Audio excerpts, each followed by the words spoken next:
પણ પોલીસની કાર્યવાહી જોતાં એવું લાગે છે કે ખરેખર અમે ફરિયાદી નથી, અમે લોકો ગુનેગાર છે.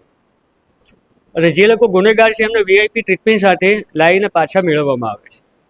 તપાસમાં મેં જ્યારે ફરિયાદ કરી ત્યારે બી મેં એમને સખત રીતે કીધું હતું કે જે ગુનેગારો આંખ સમક્ષ છે પાંચે એ તો છે જ, પણ એની પાછળ જેટલા બી શંકાસ્પદ વ્યક્તિ હોય એમને રજૂ કરવાની અને એમને આગળ લાવવાની ફરજ તમારી છે, તમારી પાસે પાવર છે. પણ અત્યારે હાલમાં મને આ નજરો તરફ જોતા એવું લાગે છે કે કાયદો કોઈની ફેવરથી, કોઈની તરફેણથી ચાલતો એવું લાગે.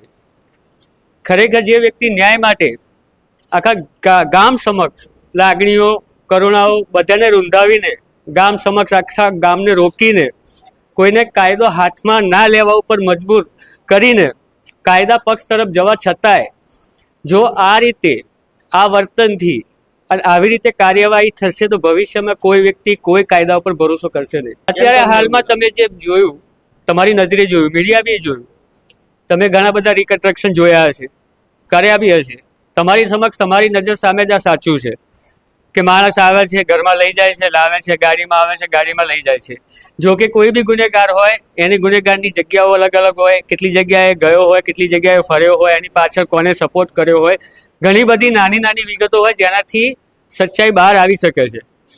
પણ પોલીસ જેટલા તરફેણથી કામ કરી રહી છે એ મારા કહેવા કરતાં બધાની નજર સામે જ છે.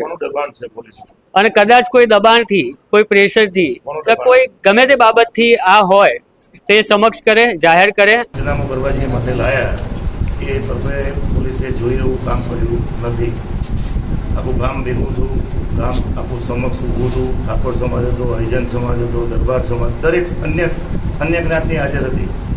તો એ લોકોએ રિકન્સ્ટ્રક્શન માટે લાયા તો પોલીસને ગાડીમાં ક્યાં આરોપીને લઈને ઘર સુધી લઈ જવું પડે?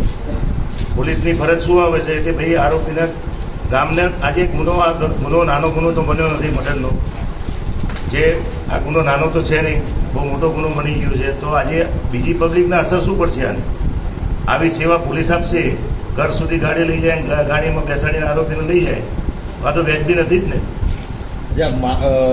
જે તપાસ થઈ રહી છે, તપાસ ઉપર ક્યાંય કોઈ શંકા કુશંકા આ એ જ થયું ને, આ વીઆઈપી સ્ટેટમેન્ટ મળી તો આરોપી આજે આ ગામની અંદર કાલ બીજો બનાવ બનશે આવો. આ બનાવ ગામની અંદર આવા બનાવ ચાલુ જ રાખવાના. અમારે શું માંગ છે હવે? શું કોઈ અન્ય અમારો આ ન્યાય ખોટો મળ્યો છે. અન્ય કોઈ એજન્સી તપાસ કરે એવી માંગ? હા, એસીબીને આપો કામ. ગાંધીનગર એસીબી ક્રાઇમ બ્રાન્ચના કેસ આપવો પડે. આપના પોતાના પ્લેટફોર્મ લલકારને લાઈક કરો, ફોલો કરો, સબસ્ક્રાઇબ કરો અને શેર કરો.